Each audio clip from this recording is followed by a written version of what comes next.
You open this door with the key of reason.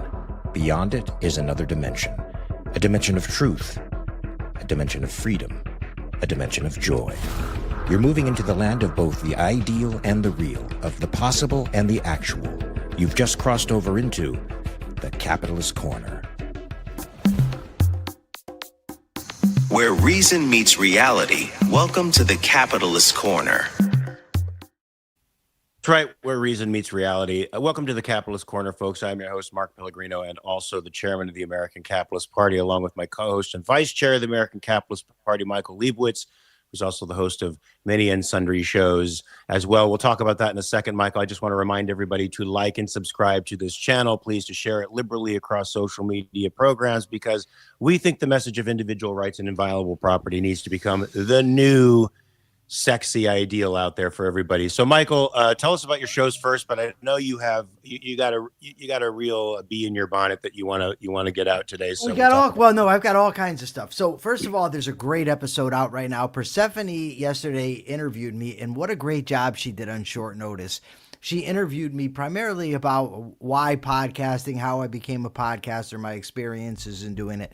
It was a great interview. I mean, she outdid herself on this. She had like 15 minutes to prepare, and she did wonderful. Jenna Clean cannot stay, but she gives us $2. Thank you, Jenna. So much, Jenna. So yeah, it was a lot of fun, and it's out there right now on the Rational Egoist.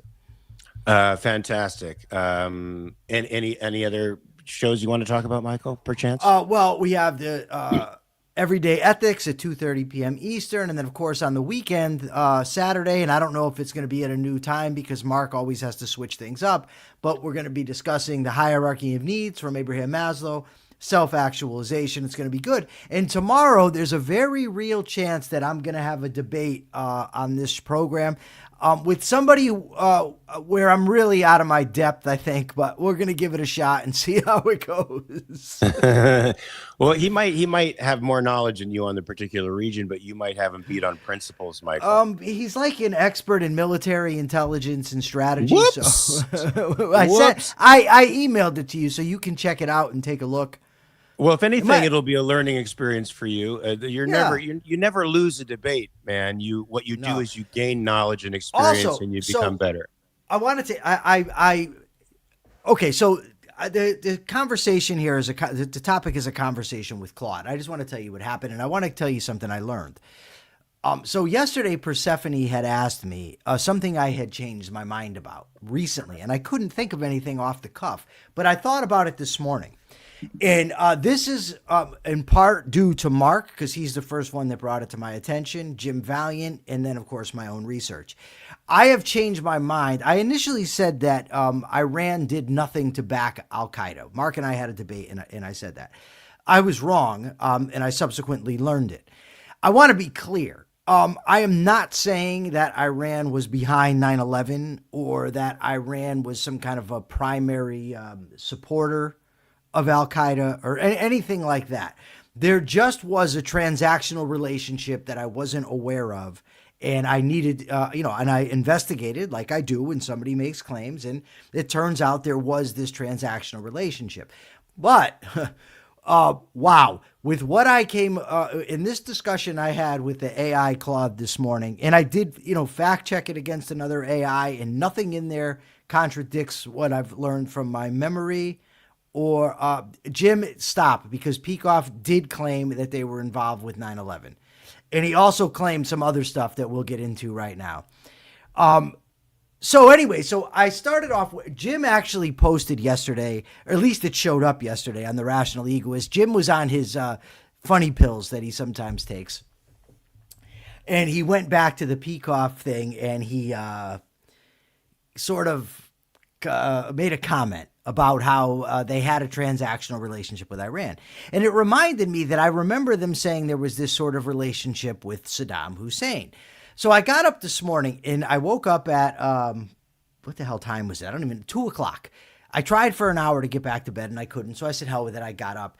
And the question that was burning in my head was this question about Iraq. So I asked it, and it said, yes, there was, some al-Qaeda in Iraq, but mostly Saddam Hussein rebuffed them. So the next question I asked concerned Iran. I said, well, who had a more strategic alliance? Who gave more support to al-Qaeda, Iran or Iraq? And it said it wasn't even close, that Iran was way more.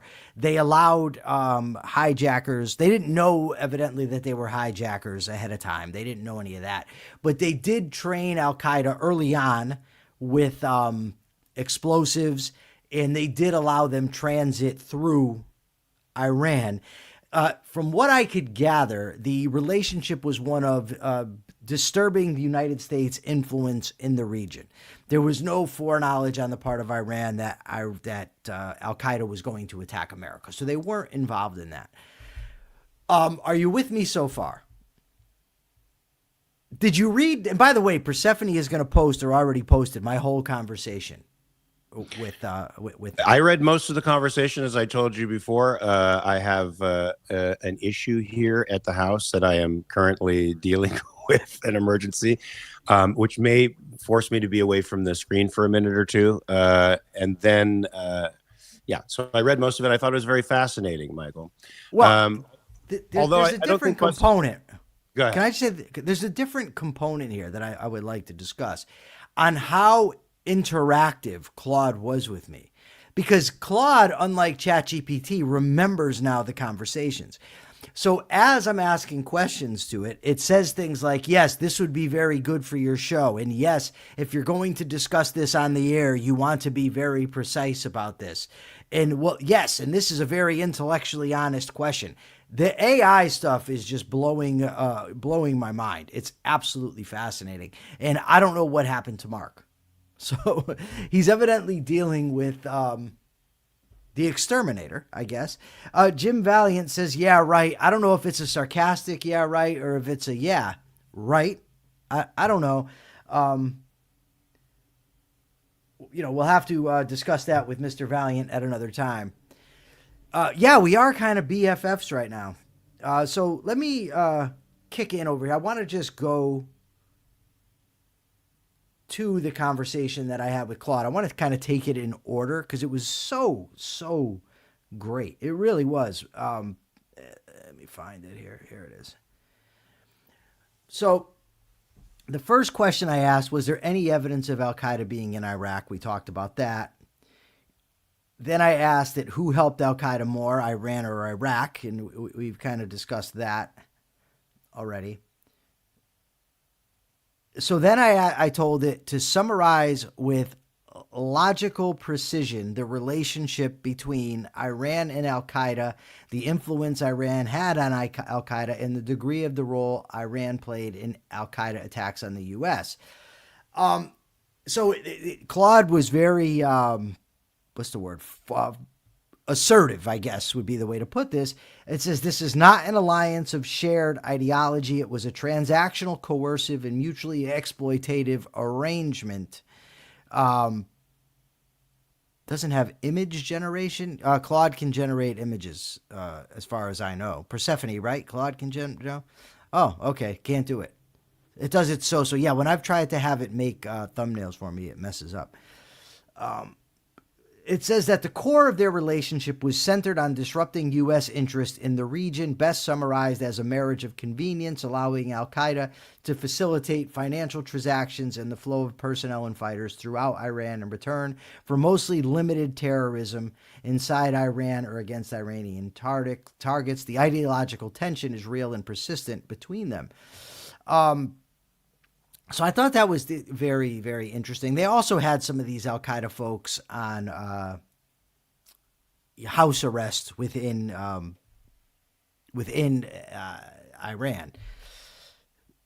So the 9/11 Commission concluded, it says, we have found no evidence that Iran or Hezbollah was aware of the planning for what later became the 9/11 attack. Iran facilitated movement of people it knew were al-Qaeda operatives, but there's no established evidence it knew the specific operation those men were being sent to carry out. Well, I also found interesting because there was a finding in 2011 by a judge that Iran did have this intelligence.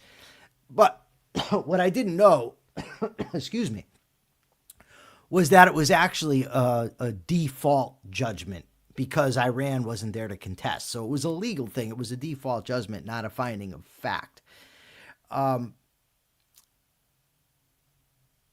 So this is the well, that's a very good question, Robert. So we're going to get to this because it depends how you interpret the leading state sponsor and or funder of terrorism in the Middle East. And thank you for the $5. And yes, because remember now, the United States are the ones who get to decide who is the number one funder. And like, for instance, in the early 80s, they declassified as or unclassified Saddam Hussein as a sponsor of terrorism in order to fund him in the war and aid him in the war against Iran. But then later on, put him back on the list when they wanted to go to war with him. So let me go. So my next question was, now do the same assessment for Afghanistan. And this is where Jim is just wrong, and so is Peikoff. Because in Peikoff's letters, essays rather, he sort of said, well, al-Qaeda can't really, they trained there, but they really couldn't do anything. So it says that it gave me a precise, Claude did, al-Qaeda, a precise summary. And it says, unlike the Iran-al-Qaeda relationship was ideological, adversarial, and transactionally coercive, the Taliban-al-Qaeda relationship ideologically symbiotic, personally bonded, structurally integrated. This alliance was built in the 1980s through 1996, and it was a very strong alliance. Afghanistan was the base of operations for al-Qaeda. Afghanistan allowed them to stay before and after the attacks. It says here that as many as 50,000 terrorists from more than 50 countries may have received training in al-Qaeda camps in the years. Al-Qaeda actually, and I just learned this too, they actually assassinated the head of the Northern Alliance 2 days before the attacks on 9/11, thus eliminating a form of opposition to bin Laden staying there. And it also says the Taliban's role was not passive ignorance, it was complicity. So then I asked, I said, well, it says the alliance persisted, and then it compares, and it says that it's not even close as far as who supported al-Qaeda more between al-Qaeda and Iran. So I then asked it, I'm wondering, Mark, how far you made it. Because I asked it, I said, this is what I said, make the best case for why Iran, not Afghanistan, should have been the target for the U.S. after 9/11. Did you see that, Mark? I did not see that, but I want to hear its response. Well, I want people should really read it, Mark, if you want to get the whole thing. But the first point it makes is that Iran's causal role in 9/11 was more direct than commonly acknowledged. It says that, 8 to 10 of 14 Saudi muscle hijackers actually traveled through there. And without those operatives reaching their positions, the 9/11 operation could not have been executed as planned. It says Iran was the senior state sponsor of anti-American terrorism. And then it lists, of course, the 1983 Beirut Marine Barracks bombing, the Khobar Towers bombing. It also mentions the embassy bombing. It says al-Qaeda executed, but there were Iran-linked operatives trained those perpetrators. It next says that destroying Afghanistan did not destroy the threat, but destroying Iran would have. Now, I'll get to that after. Iran's threat was state level and therefore more dangerous, was another point it made. It says Iran was the ideological source, not merely a tactical enabler. The deterrence logic favored targeting Iran because if you took out the state sponsor of terrorism, then that would eliminate other states from wanting to do it, or at least deter them for doing so. It then anticipated objections. It says the Taliban directly harbored 9/11 planners and refused to extradite bin Laden. And then it gives the rebuttal. True, but it established the grounds for action against the Taliban, not necessarily Afghanistan. There was no foreknowledge by Iran. And then the rebuttal to that is the federal judge said there was foreknowledge. The objection, Iran was Shia. The rebuttal, it says this is the strongest strategic counter argument, but note the actual result of attacking Afghanistan was that al-Qaeda relocated to Iran, meaning the Sunni-Shia divide did not in practice prevent Iran from becoming. It says the best case is this: Afghanistan was the scene of the crime. Iran was the senior, persistent, institutionally capable architect of the conditions that made the crime possible. But then Claude said this, which this is just blowing my mind, Mark. This really does blow my mind that it says this. It says, as you noted in framing this request, this is the strongest version of this argument, not necessarily my own assessment. It says opposing perspectives, including the strategic and intelligent case for why Afghanistan was the correct primary target, are substantial and deserve equal treatment. So then I said, now give your assessment to Claude. So what do you think of this so far, of this AI discussion? Well, I feel like you're following my wife, who has developed a relationship with her AI. She actually asked her AI. She runs plots by her AI. She sometimes submits her scripts for AI critique, and they engage in a very passionate discussions about plot issues that her AI, who has named himself, by the way, Finch. She said, what should I call you? What's your name? Instead of saying Chat GPT or whatever it is she's using, he said, my name's Finch. And so they talk to each other like friends, and she uses the Chat GPT quite a bit. She doesn't think it's the end all and be all. Of course, she has to guide it and correct it oftentimes, but it sounds like I had an instance of that. You're developing that kind of relationship as did I, by the way, with Grok. Grok had a ton of errors in some film questions that I asked it, and I had to correct its errors. Yeah, I find Grok makes more factual errors. There was one instance, and I'll get to it, where I asked Claude, make the case, would it have been better to invade? Because it actually said it made more sense after Afghanistan to go into Iran than going into Iraq. It said Iraq was a waste of time. It made more sense to go into Iran. And then I asked it to make the case. Then I asked it, would it have been better to invade neither Iraq nor Iran? And it answered as if I had asked Iraq or Afghanistan. So I followed up and I said, no, I asked about Iran. And it says, oh, yeah, my fault. I misunderstood and I checked on the wrong thing. Fascinating. So ultimately, the assessment here from Claude is that Afghanistan was necessary, but Iran should have been next. Okay, so Peikoff was right. No, Peikoff said Iran should have been the target, not Afghanistan. Oh, but he largely agreed with.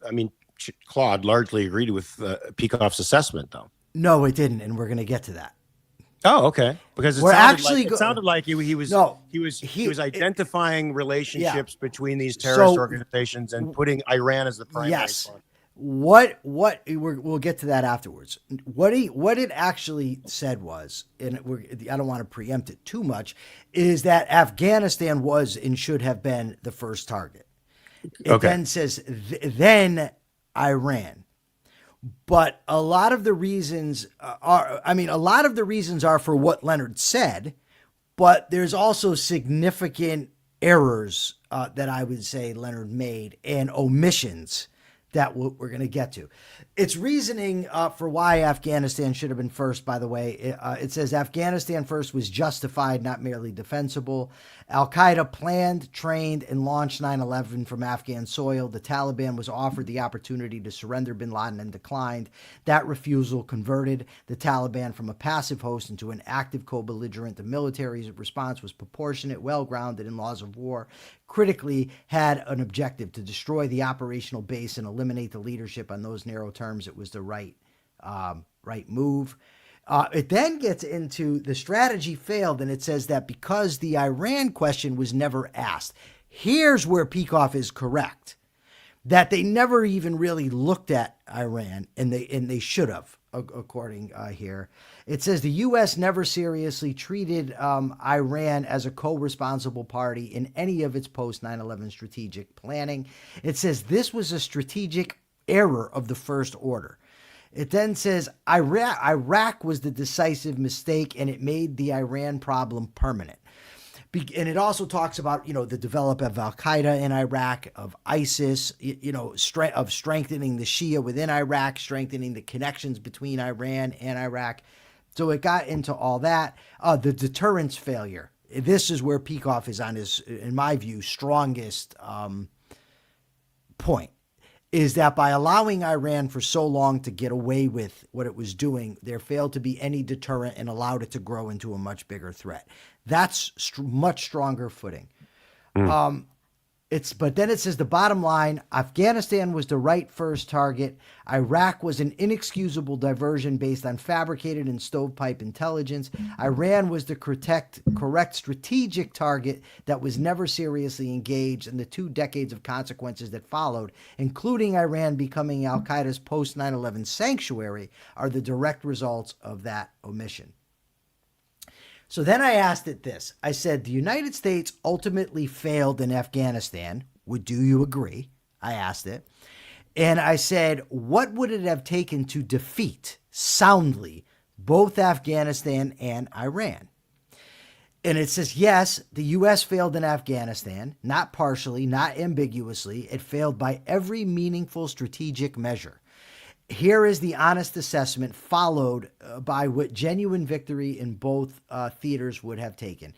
The standard success was clear and not met. The U.S. entered Afghanistan with stated objectives: destroy al-Qaeda's operational base, eliminate its leadership. The point is that right now, al-Qaeda's in Afghanistan and Taliban's in charge. It failed because mission creep destroyed strategic clarity. This is where not only Peikoff, Mark, but quite frankly, you are spot on.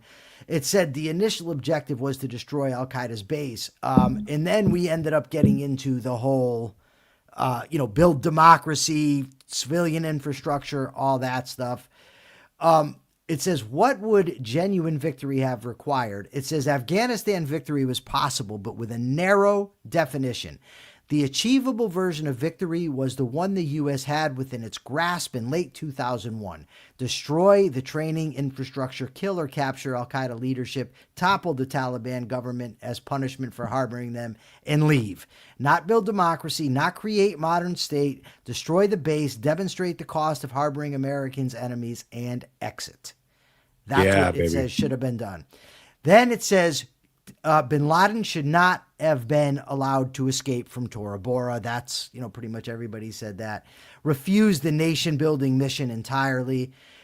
Now this, Mark, gets to, in my view, something that I had heard, at the time, but I never understood the significance of it until this morning. Third, confront Pakistan directly. Pakistan. There's no version of victory in Afghanistan that coexists with a Pakistani sanctuary for the Taliban. Pakistan was the variable that made the Taliban's reconstitution possible. Genuine victory required either compelling Pakistan to eliminate that sanctuary through serious economic and diplomatic pressure, not the performative pressure the U.S. actually applied, or accepting that the enemy could always rebuild across the border. The U.S. never made this choice. It was the strategic evasion at the heart of the entire 20-year effort.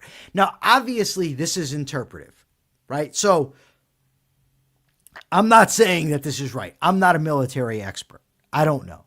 But I do know that it's true, and it gets a lot worse, that Pakistan did harbor the Taliban and did harbor bin Laden over there. It says that the Iran victory would have required a fundamentally different kind of war. It's categorically different from Afghanistan. It's a nation of 90 million people, a sophisticated military, mountainous terrain, regional proxy networks across Lebanon, Syria, Iraq, Yemen, and Gaza.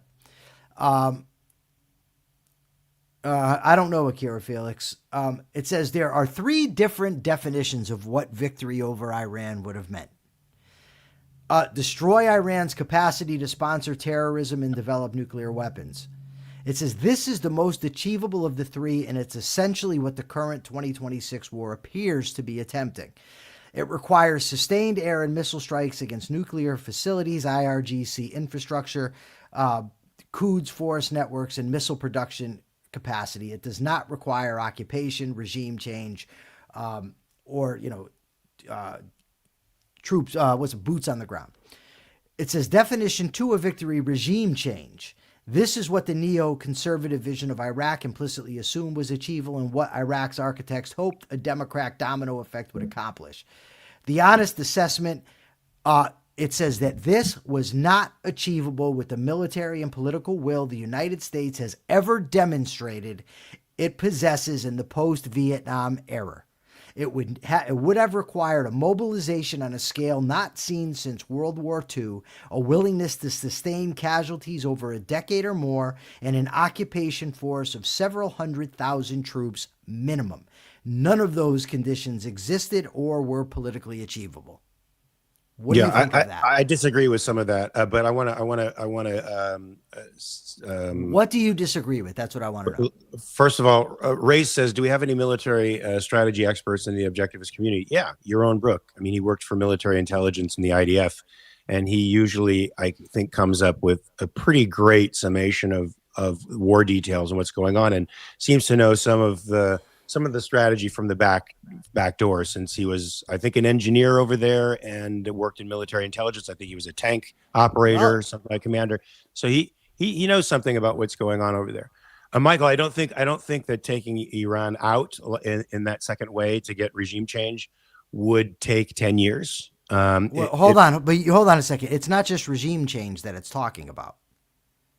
Right. But I mean, fundamentally, killing the country so that that regime does not raise its ugly head again in the same way that we did with Japan, but that's not what it says. Germany. That's not what this is saying. That's not what it's the second definition it's of victory saying, is. Go ahead. Well, explain to me, because maybe I missed it because I was reading something. It's regime change in replacing the Islamic Republic with a government that does not sponsor terrorism. So it's get rid of the current regime and replace it. Indeed, what we did in Japan, but I don't think that would incur hundreds of thousands of casualties. I don't think it would take 10 years, and I don't think it requires the same kind of manpower. I'm curious what you think it would have taken. Well, Michael, first of all, we have to dispense with this concept that I think binds us and does not bind the enemy, and that is this I think is an anti-concept of the laws of war. Okay. I mean, you and I both know that we have to have a certain kind of discretion in war, but literally the only war crime there is starting the war. It's the initiation of the war. And what the people who've been attacked have to do is defend themselves and make sure that the threat is eliminated permanently. In the same way that I only have to worry about my self-defense when somebody comes into my house to murder me. I don't have to worry about the rights of the other. I have to worry about defending myself. And whatever happens in the meantime is the fault of the initiator of force. Okay, but I want to know what you think it would have actually taken. Look, that's the question. Look, if we had fought this war properly, I agree with Yaron Brooks. So I agree with Yaron. All this stuff about the power infrastructure, it would have been done. They would have been bombed into the Stone Age by now. They would have been in the Dark Ages. Within 3 days, they would have been in the Dark Ages. All of their power infrastructure gone. All of their capacity to produce oil gone. Taking over their production facilities and/or bombing it into oblivion, so there's nothing left. Gone. All of that would have been gone, and there would have been no ability of any of the former regime to come back and use any of that against us. It would have been gone. So that would have been the proper way to fight it, instead of worrying about, what hitting this quote unquote civilian infrastructure means. This is what prolongs the war and makes 10-year endeavors of these damn things, or endless wars. Okay. So you were talking about so this is the problem. This could have been done easily in 3 days. Here's the thing. Obviously, the United States, if you were not worried about civilian casualties at all, could have wiped Iran off the map. But here's the problem, and this is what I didn't say you're not worried about them at all. You're worried about is just finishing the fight. Yeah. Well, if you're taking out their entire power infrastructure, you're causing massive harm. Right. Yes, you are. I'm not. I'm That's not what fighting disputing. is. Yeah, I'm not disputing that. But here's where I think this Claude here is right. This was not achievable with the military and political will the United States has ever demonstrated it possesses in the post-Vietnam era. Like what you're talking about, it just was not a possibility. I mean, look, my initial take after this, and I was young and didn't know much, but you know what I mean? Let me just put it that way. But I said that what they should do is go out and wipe these fucking countries. Sorry, damn, I swore. Wipe these countries out. Right? Wipe Afghanistan out. Wipe Iraq out. Syria was a big sponsor of terrorism. Wipe them out. I'm not saying this is my position now. I'm saying this is how I thought about it then. There was no way, but there was no way that they were ever going to do that. And if the type of destruction that what you're talking about, it's just not plausible. I'm not saying it's wrong as a goal, but I don't think that the American people would go for it. I don't think Congress would go for it. That's what I'm saying. Do you disagree with that? No, question. I do think the culture is deceived by the concept that there are such a thing as laws of war. I think we've become so civilized and so rich, which is a great thing, that we've lost sight of the idea that war is not, there's no civilization in war. War is an emergency circumstance where one side has committed an atrocious crime. It is said, I throw off persuasion, I throw off reason, I throw it all away because I want to get what I want by killing you and taking what you have. Your recourse in war is only to stop them and permanently end them as a threat. That's the only, in my view, legality of war. So the idea that we're enmeshed in this idea that we have to parse away, soldiers and civilians. I think that's what we would do ordinarily. We don't want civilians to die, but they have to, unfortunately, if they attack. Yeah, but here's the Mark. Yeah, here's the problem. One, America is not willing to take mass casualties on its side. Also, we're not. There wouldn't be people any. here. Well, I think you're wrong about that. There's American interest throughout the region. Even if you wiped out Iran, it's got networks all over the Middle East. Sure. They would be attacking U.S. interest and U.S. personnel. There would have been deaths. To say you're going to have a war with no deaths. You okay. You're saying it wouldn't be a mass scale, Michael, because we wouldn't be sending troops in harm's way the way we do now in an altruistic attempt to defend the bad guys, which is what we do. And would the United States, would the citizens of this country been okay with the skyrocketing energy costs that would have resulted? My point is only that the American people, by and large, have not shown a willingness to suffer hardships the way they were willing to do in World War II, World War I in the past. It just seems that America's okay if a war happens overseas and we have to suffer nothing for it or sacrifice nothing. And that's just not a feasible position to take for people. Yeah, well, I don't mind unapologetically taking over the Iranian oil fields and infrastructure. Yeah, I understand what you are unapologetically for, Mark. I'm talking about what the American people actually would have done. I agree with you. I agree with you because the American people are unfortunately imbued with this idea that war has to be civil. Fighting is brutal. I don't disagree but with you. But that's what's blocking them. Sure, but that's also part of the context. When you start advocating for war, no, not you, I'm saying in generally speaking, is that people that advocate for war, it's not going to be the war that you necessarily want. It's the war you're going to get, right? So what you want is this demolition force that's going to completely obliterate the enemy and do whatever it takes. What you get is a guy who one day says regime change, next day no, says he wants unconditional surrender, then says, well, I'll know that when I feel it, says he's negotiating with people that are openly mocking him online, gives a red line and doesn't implement it. That's what you actually have. So yes, there's what we think should occur, but then there's what actually occurs. Yeah, Akira, I think Michael is saying pretty much what you said. Americans were okay with going to war during a depression. I'm not sure if that's the reason they don't support this war, but that was then. This is now. Americans are certainly less willing to give up some of their comforts, and certainly that brings the war reality to them home. Yes. They have a lot less tolerance. They're a lot more fragile than they were. I do want to back up to something here, though. Mr. Deagle says, by the way, Michael, in a recent show, Yaron said that while he respects you, a debate with you is not high on his list of priorities because the audience for it is very small. First of all, I don't think the audience would be as small as he might think. Secondly, I don't really think that's the point.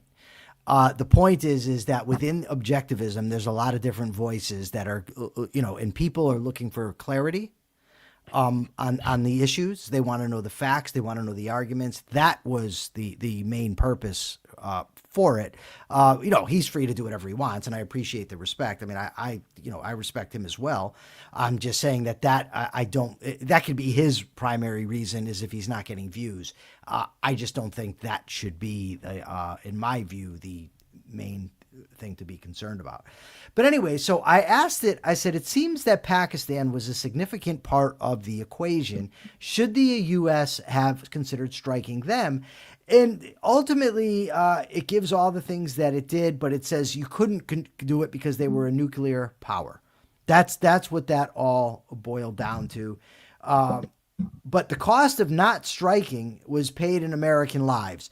The Haqqani network operating from Pakistani soil with ICI support, that's Pakistani intelligence, was responsible for some of the deadliest attacks on U.S. forces in Afghanistan, including the 2011 attack on the U.S. embassy in Kabul. There's simply too many. They were responsible for quite a bit, which led me to the next question I asked it. Who lent more support to al-Qaeda? And who is responsible for more American deaths, Iran or Pakistan? The answer, this requires careful disaggregation because the two countries supported different aspects of al-Qaeda's operation and killed Americans through different mechanism. Here's the precise analysis. Iran versus Pakistan, support to al-Qaeda and American deaths, support to al-Qaeda. Pakistan wins and it's not even close. Wow. Is the answer. The comparison is almost categorical. Iran's support for al-Qaeda was real but structurally coercive and ideologically constrained.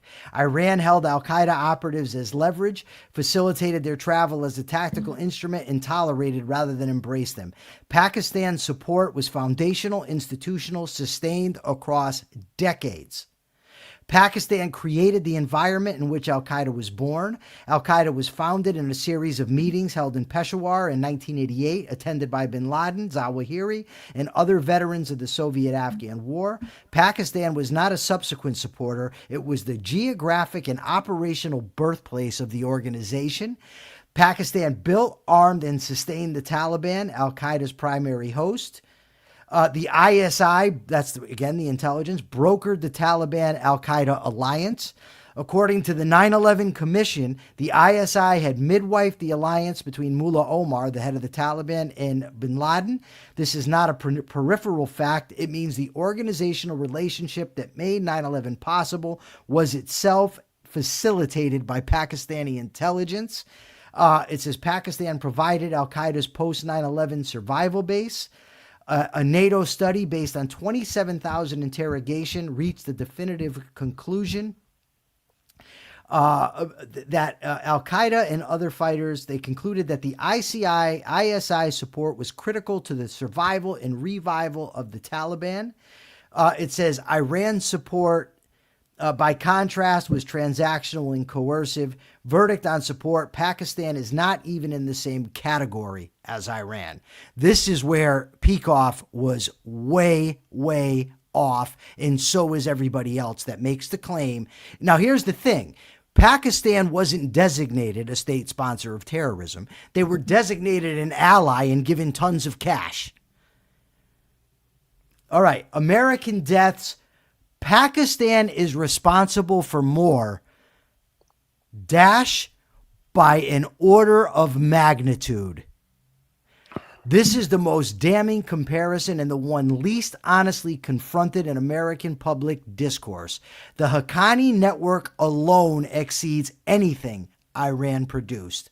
The Haqqani network is responsible for more American deaths in the Afghanistan region than any other terrorist group, with attacks inside Afghanistan directly traced back to Pakistan. U.S. official called the Haqqani network the most deadly insurgent group in Afghanistan, and Pakistan's intelligence has a documented history of supporting them. Mike Mullen testified about this. Pakistani officers killed Americans directly. Pakistani officers were killed on the battlefield in Afghanistan, operating under cover with Taliban forces. Iran's American death toll, while real, operated through different proxies in different theaters, and it names the most direct killings that we already know.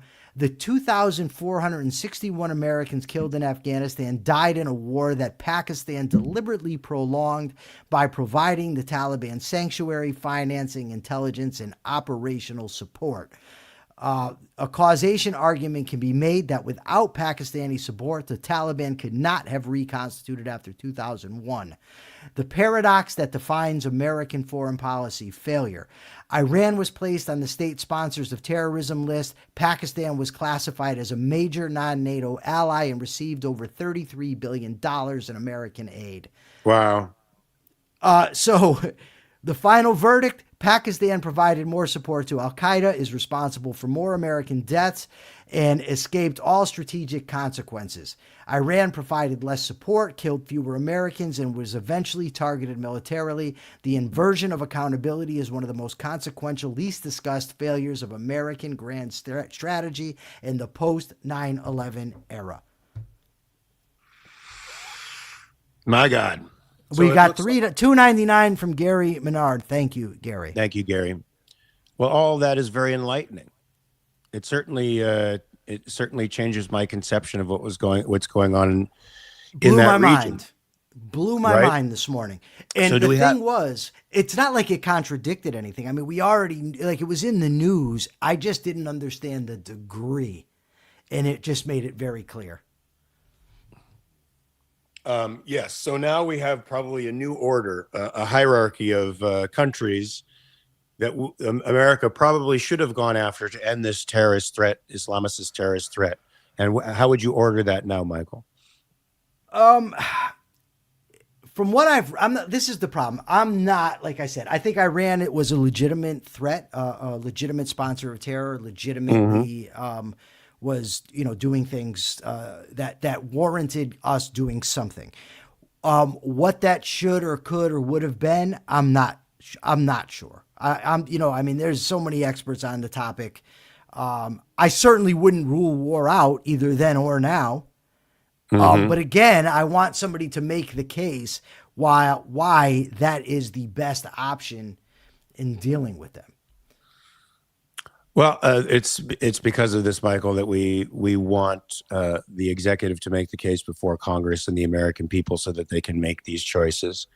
Certainly, the water has been muddied for many years. I don't think anybody would have put Pakistan. Well, I can't say that. They harbored Bin Laden, and they were certain. We knew they were harboring these terrorist groups, and that al-Qaeda was escaping back into Pakistan, and that was a safe harbor. That should have been.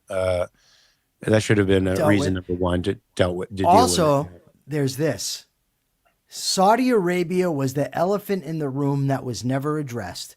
15 of 19 hijackers were Saudi nationals. The financial network sustaining al-Qaeda ran substantially through Saudi Arabia.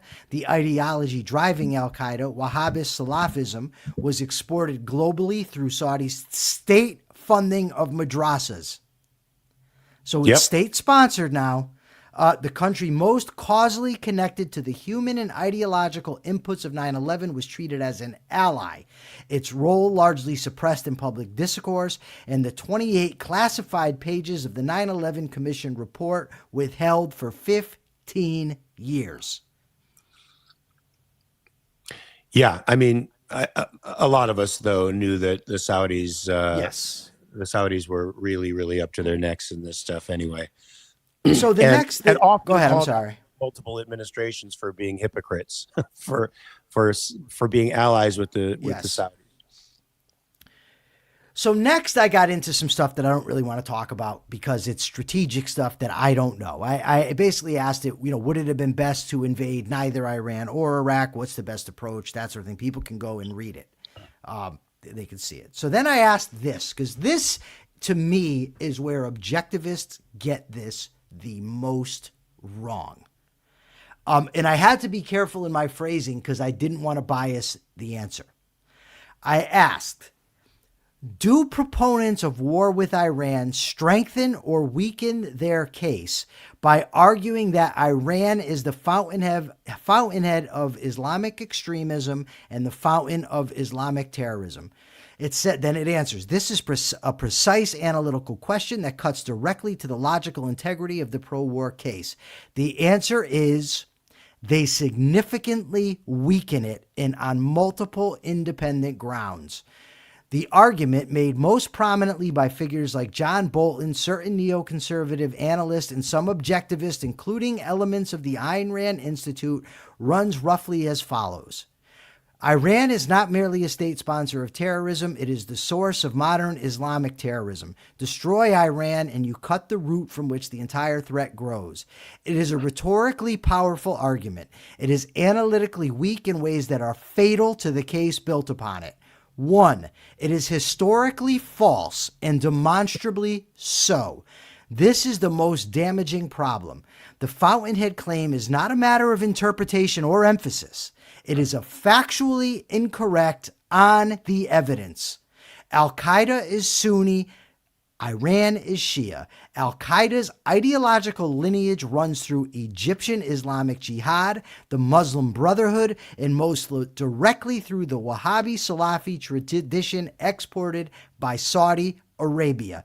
Bin Laden's theological framework drew on Ibn Taymiyyah, Sayyid Qutb, and Abdullah Azzam, none of whom had any connection to Shia Islam or the Iranian Revolution. The ideological fountainhead of Al-Qaeda is Riyadh and Cairo, not Tehran. Pretty much what we've been saying for a little while now. Yes. Then it says ISIS explicitly regards Shia Muslims and therefore Iran as apostates worthy of death.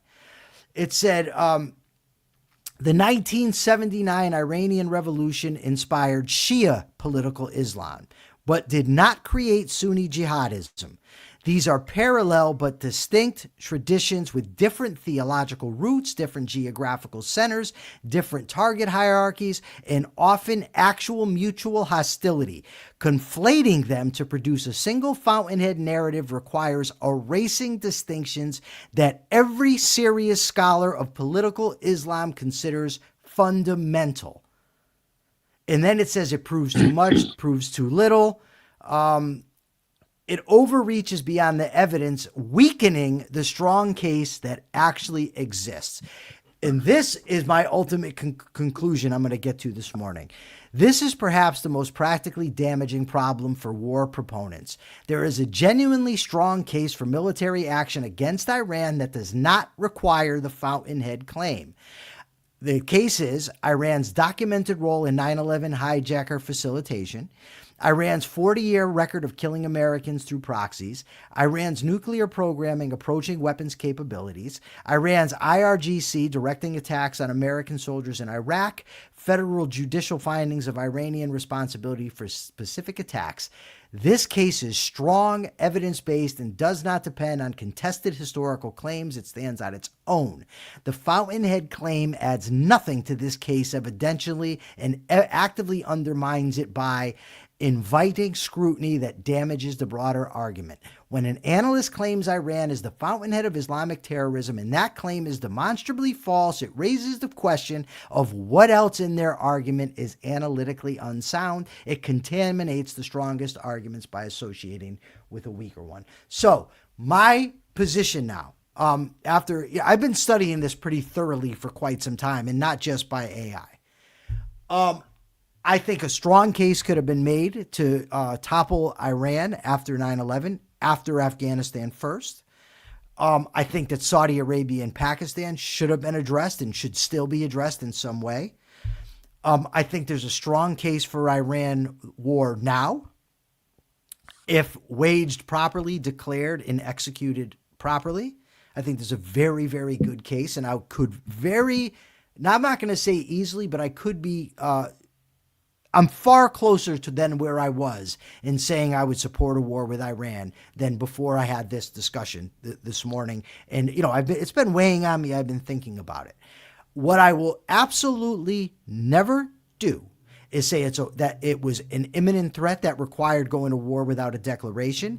And I will never, ever repeat, sanction, or buy the argument that Iran was behind 9/11 or that Iran is somehow the fountainhead of Islamic extremism. By taking them out, you cut the head off the snake. That's simply not true. And people that make that argument are harming their case. I agree with you. Mr. Deagle says a lot of objectivists claim that Bush did not blame Islam because he himself is religious. Do you think this is correct?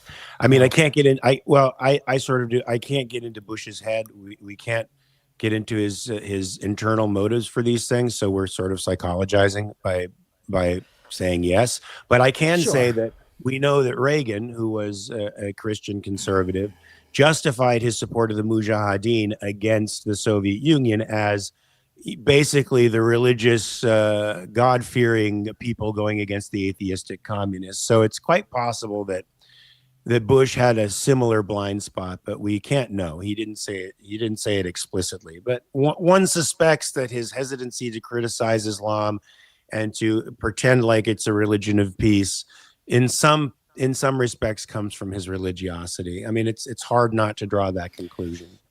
All right, so I'm prepared to announce the debate for tomorrow. Mark, you may have heard of this guy. Let me get to his name is Jeffrey Capella. Yeah, I have heard of him. Yeah, it's a pretty big deal. He is going to be on tomorrow. He thinks it's going to be both of us. Are you going to be here tomorrow? Actually, I'm working. I would have loved to have had you here, just to sit in the audience. Me too, but I have to finish this little film that I started. Okay, so it will be a discussion / debate with Jeffrey Capella tomorrow. He's got a very, very impressive resume. I'm very much looking forward to it.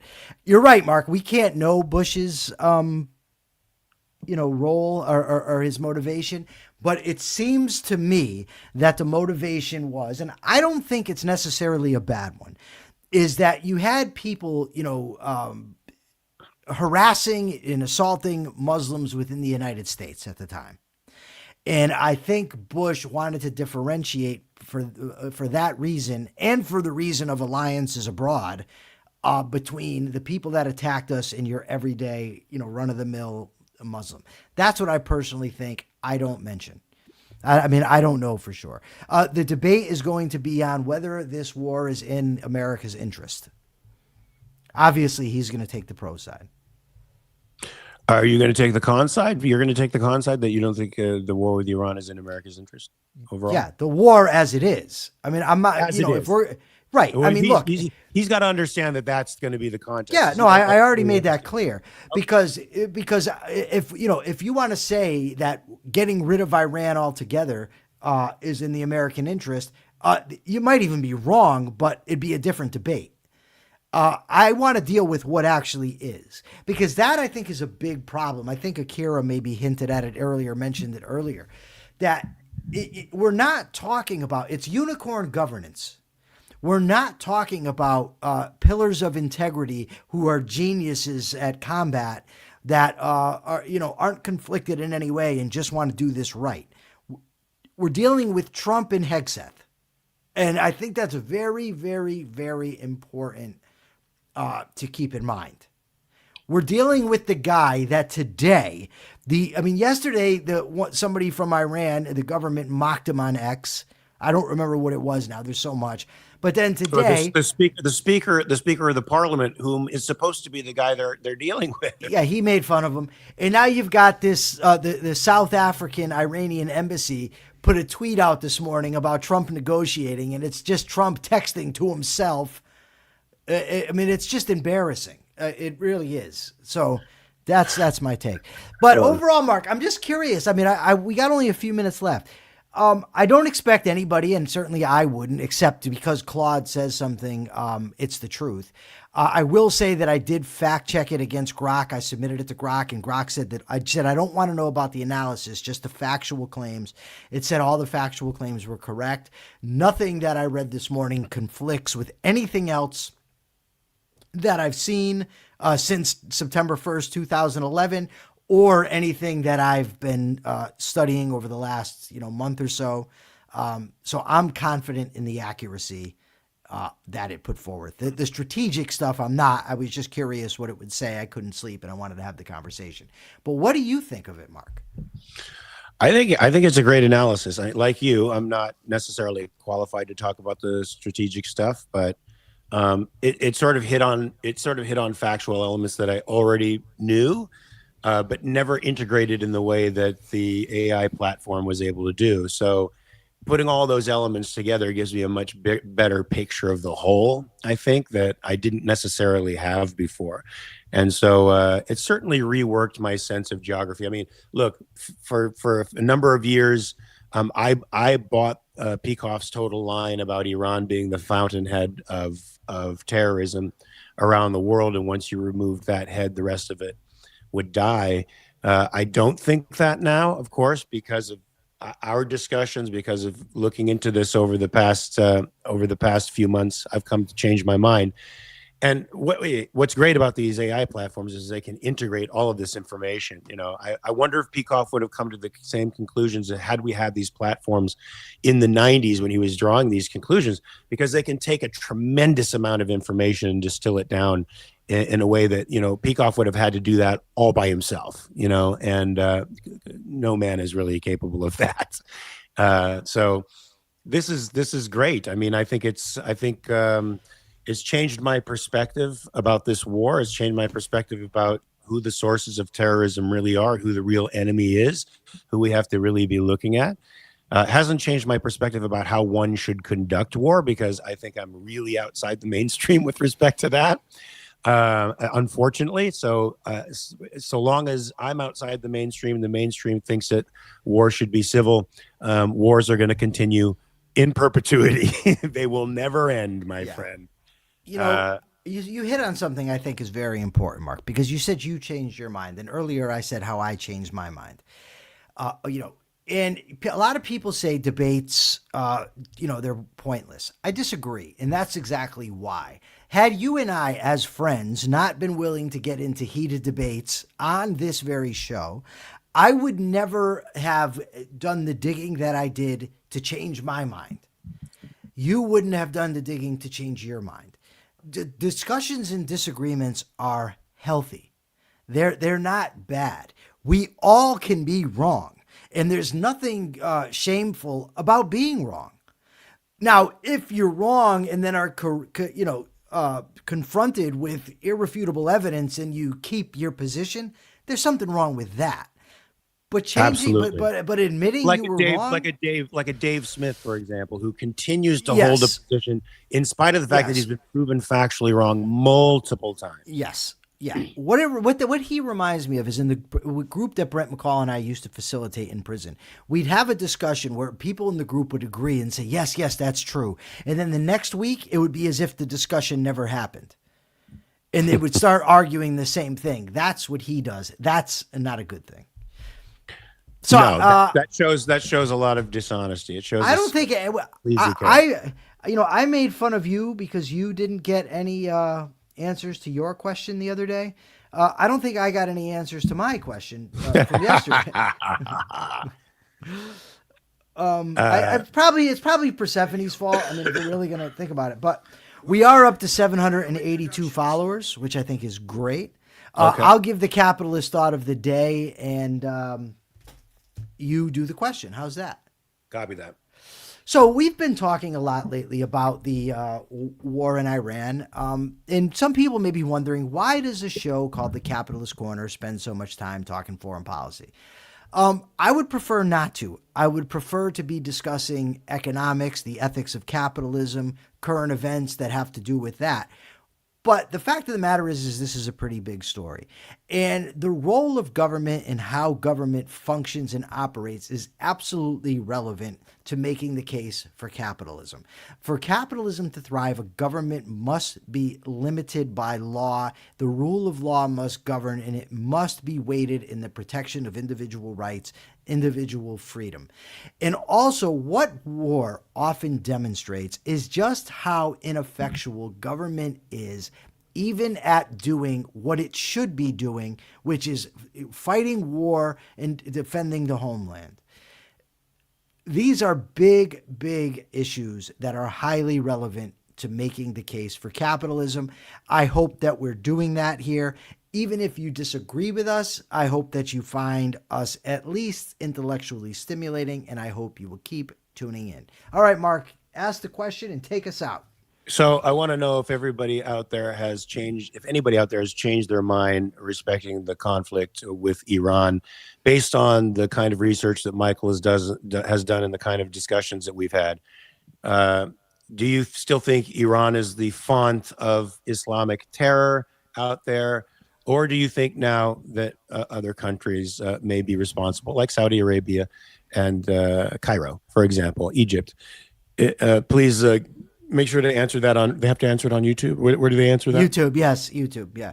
We're also on Twitch now, everybody. We're live on Twitch. Live on Twitch, so check it out, folks. All right, so the show is going to be going on tomorrow, same bat time, same bat channel, 9 a.m. Pacific, 12 p.m. Eastern. I will be doing a film, but Michael will be here and engaging in some very stimulating conversation. Remember, folks, you don't lose a debate. You don't necessarily win a debate. You get better. You get better. You become more informed, and you become more clear about what the right thing to do is. So whichever way this discussion goes tomorrow, you're always a winner. Michael, I know this guy's an expert in Middle Eastern affairs or whatever, but there's going to be no loser in this. Everybody's going to be a winner. So look at arguments and discussions like that, folks. It's just a way of gaining clarity, and that's what you're going to get tomorrow. You also have 23 hours to check your premises, so do me a favor and do that. Check your premises. Peace.